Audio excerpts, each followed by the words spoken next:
Cette signature aujourd'hui est symbolique. Qu'importe, elle scelle la véritable signature de la charte du réseau Espèces exotiques envahissantes.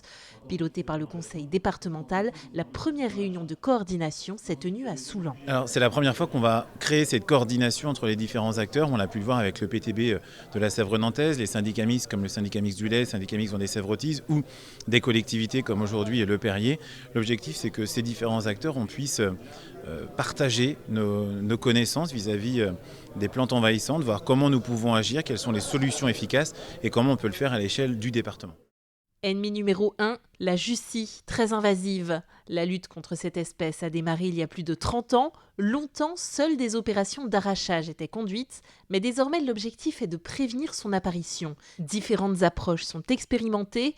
Ici, un adoucissement des berges permet de la mettre en compétition avec d'autres espèces. Et à essayer de favoriser finalement le développement des élophytes. Les élophytes, c'est les plantes finalement locales qui sont présentes directement dans le marais et qui permettent finalement d'équilibrer le milieu. De manière générale, la Jussie, qui est finalement la plus représentée au niveau national et même européen, la deuxième cause de perte de biodiversité au niveau mondial.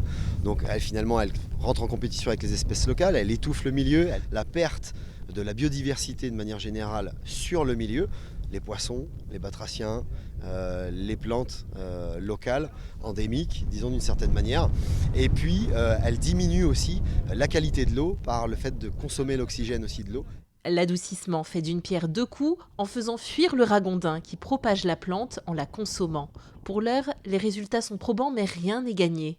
C'est une nouvelle technique, c'est un essai qu'on réalise dans le marais. C'est la première fois qu'on le fait dans le marais de Soulan.